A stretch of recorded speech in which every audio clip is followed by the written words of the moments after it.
السلام علیکم معزز سامعین، میرا نام ڈاکٹر شاہد۔ آج میں جس موضوع پہ آپ لوگوں سے بات کرنے لگا ہوں اس موضوع کا نام ہے ڈائبٹیز، یعنی کہ شوگر۔ خون میں شوگر کی مقدار نارمل رینج سے بڑھنے لگے، جس کو نارمل رکھنے کے لیے مریض کو پرہیز اور ادویات استعمال کرنا پڑے، ہم اس کنڈیشن کو ذیابیطس شکری کہتے ہیں اور ایسے مریض کو ڈایابیٹک کہتے ہیں۔ ذیابیطس کی دو اقسام ہیں، جن میں ذیابیطس شکری ٹائپ 1 اور ٹائپ 2 ہیں۔ ذیابیطس شکری ٹائپ 1 یہ عام طور پر بچپن اور زیادہ تر 30 سال سے پہلے کی عمر سے قبل انسانوں کو ہوتی ہے، لیکن یہ کسی بھی عمر میں لاحق ہو سکتی ہے۔ ذیابیطس کی یہ قسم خاندانی طور پر ہوتی ہے۔ ذیابیطس شکری ٹائپ 2 اس کنڈیشن میں مریض کو ادویات کے ذریعے نارمل رکھا جاتا ہے اور اسے انسولین لگانے کی ضرورت نہیں ہوتی۔ ذیابیطس کی یہ قسم عموماً بڑی عمر کے لوگوں کو ہوتی ہے اور اس میں خصوصاً موٹے اشخاص ملوث ہوتے ہیں، اور یہ بھی عموماً خاندانی طور پر منتقل ہوتی رہتی ہے، اس وجہ سے اس کو ٹائپ 2 کہتے ہیں۔ ذیابیطس کے مریض کو بہت زیادہ پیاس لگتی ہے، پیشاب زیادہ مقدار میں بار بار آنے لگتا ہے، اور اس بیماری میں مبتلا مریض کو بھوک بہت زیادہ لگتی ہے۔ اچھا خاصا کھانے کے باوجود وہ کمزور ہوتا چلا جاتا ہے۔ کمزوری اور تھکاوٹ لازمی جز ہیں۔ رات کو اکثر بیشتر پیشاب بار بار آتا ہے، اور اس پیشاب کے بار بار آنے کی وجہ سے آنکھوں کے سامنے دھندلاہٹ سی ہو جاتی ہے، جسم میں پانی کی کمی ہو جاتی ہے اور مریض کا بلڈ پریشر کم ہو جاتا ہے۔ کھڑا ہونے پر مریض کو چکر آتے ہیں اور وہ لڑکھڑانے لگتا ہے۔ بعض دفعہ ایسے ہوتا ہے کہ مریض بے ہوش ہو جاتا ہے۔ خون میں شوگر کا لیول بہت زیادہ ہو جاتا ہے اور بر وقت علاج نہ کروانے کی وجہ سے مریض کوما میں چلا جاتا ہے، جس سے بعض اوقات موت بھی واقع ہو جاتی ہے۔ خون کی نالیاں تنگ ہونے لگتی ہیں، جس کے باعث ہارٹ اٹیک پیش آ جاتا ہے، اور گردوں کی خرابی بھی دیکھنے میں آئی ہے۔ اس کے بعد مریض کی بینائی پر بھی اثر پڑتا ہے، جسم کے نروز خراب ہو جاتے ہیں اور اس وجہ سے مریض کی بینائی کمزور ہو جاتی ہے۔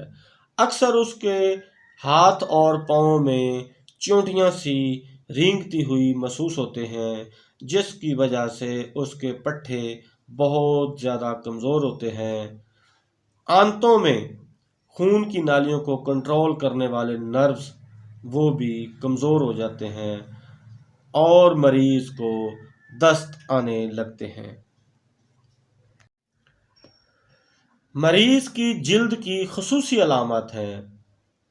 اگر مریض کے جلد پر کسی قسم کا کوئی زخم ہو جائے تو شوگر کے مریض کا وہ زخم ٹھیک ہونے کی طرف نہیں آتا، حتیٰ کہ وہ زخم بڑھتے بڑھتے خراب ہو جاتا ہے، اور اتنا خراب ہو جاتا ہے کہ اس کا علاج بعض دفعہ ناممکن ہو جاتا ہے، اور اکثر و بیشتر مریض کے پیروں میں جلن ہوتی ہے اور بہت زیادہ تپش محسوس ہوتی ہے۔ اب اس کے ٹیسٹ کی باری آتی ہے۔ صبح نہار منہ خون میں شوگر کا لیول چیک کرنا چاہیے۔ اس کے بعد ناشتہ کے 2 گھنٹے بعد دوبارہ اس کے خون کا لیول شوگر چیک کرنا چاہیے۔ اس کا بلڈ پریشر بھی کئی موقعوں پر چیک کرنا چاہیے۔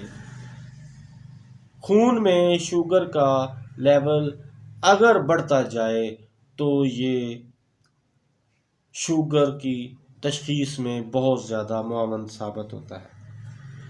پیشاب میں بھی شوگر کا اخراج ہوتا ہے، لہذا پیشاب کا ڈی آر کروانے سے بھی نشاندہی ہو جاتی ہے، اور اس کے علاوہ جی ٹی ٹی کروا کر بھی شوگر کو ڈائیگنوز کیا جاتا ہے۔ اب اس کے علاج کی باری آتی ہے۔ ہومیوپیتھک میں اس کا بہت اچھا علاج موجود ہے۔ آپ لوگوں سے التماس ہے کہ جن لوگوں نے میرا چینل سبسکرائب نہیں کیا وہ فوراً شاہد ہومیوپیتھک کلینک کولوتر کو فوراً سبسکرائب کر لیں تاکہ میری نئی آنے والی ویڈیو وہ زیادہ سے زیادہ دیکھ سکیں۔ جہاں تک اس کے علاج کا تعلق ہے، اس میں ایسٹک ایسڈ استعمال ہوتی ہے، اس کے بعد ایسڈ فاس استعمال ہوتی ہے، آرسینک البم بھی استعمال ہوتی ہے، مرکسال اور سائزیجیم بھی استعمال ہوتی ہے، آئرس ورس اور نائٹرم سلف یہ بھی استعمال ہوتی ہے، آرسینک برومیٹن یہ بھی استعمال ہوتی ہے، نائٹرم میور اور ماسکس یہ بھی استعمال ہوتی ہے۔ اس کے علاوہ اور بھی بہت ساری مزاجی ادویات ہیں جو شوگر میں استعمال ہوتی ہے۔ اس کے بعد باری آتی ہے احتیاط کی۔ اکثر و بیشتر مریض کو صبح کی سیر کرنی چاہیے۔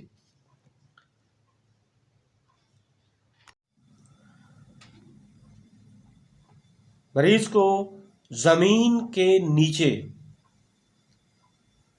جو سبزیاں پیدا ہوتی ہیں ان کو استعمال نہیں کرنا چاہیے، اور اس کو ہر 15 دن کے بعد اپنا شوگر کا لیول چیک کرواتے رہنا چاہیے، اور اس طرح شوگر والے مریض کو اپنے زخموں کی خاص احتیاط کرنی چاہیے۔